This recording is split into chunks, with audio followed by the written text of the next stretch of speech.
एक तरफ वो लोग जो यमुना मैया को गंदा कर रहे हैं, तो दूसरी तरफ वो लोग जो यमुना मैया को बचाने के लिए अपनी पूरी जान लगा रहे हैं। तो आइए मिलवाता हूँ एक और ऐसे शख्स से जो यमुना मैया को बचाने के लिए कुछ भी कर सकते हैं। राजेश परीख जी जो गुजरात के हैं, और हैरानी वाली बात यह है कि उनकी आयु 69 वर्ष है, यानी कि 69। जब नई पीढ़ी मौन है तब 50 पार के योद्धा बोल रहे हैं कि प्रकृति को बचाना हमारी जिम्मेदारी है। ये वो लोग हैं जिन्होंने प्रकृति को खिलते देखा और अब उसे मरते देखना बर्दाश्त नहीं कर पा रहे हैं। उम्र भले ही बढ़ गई है, लेकिन धरती माँ की रक्षा के लिए इनका हौसला आज भी जवान है। सोचिए, जिनकी उम्र विश्राम करने की होती, वे प्रकृति की सेवा में जुटे हैं, तो हम युवा क्यों सो रहे हैं। वैसे मैं कभी राजेश परीख जी से मिला नहीं हूँ, मैंने उन्हें कभी देखा नहीं है। एक दिन मेरे पास उनका एक मैसेज आया था जो गुजराती में था। उसमें लिखा था, आपसे अनुरोध है कि फेसबुक पर मेरे किसी संदेश से अपने देशवासियों को कुछ बताएं।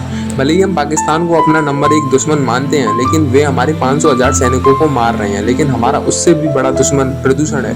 हम देख सकते हैं कि पाकिस्तान हमारे सैनिकों को मार रहा है, जबकि हम बेमौसम बारिश, भीषण गर्मी, भयंकर ठंड, बाढ़, तूफान, भूकंप से दुश्मन द्वारा पहुंचाई गई जान माल की हानि और नुकसान नहीं देख सकते।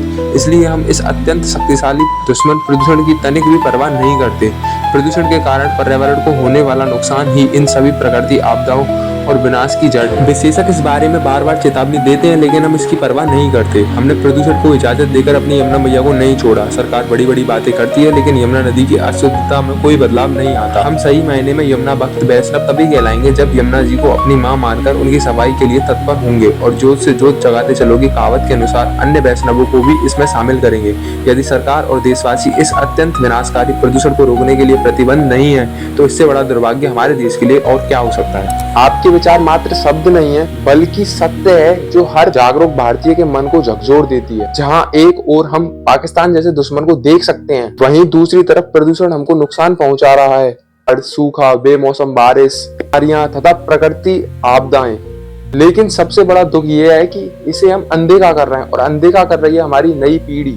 मतलब मैंने अभी तक जितना भी कहीं देखा है, या कोई अगर परवाह कर रहा है इन चीजों के बारे में, तो वो कर रहे हैं हमारे बुजुर्ग योद्धा, और मौन बैठी है हमारी नई पीढ़ी।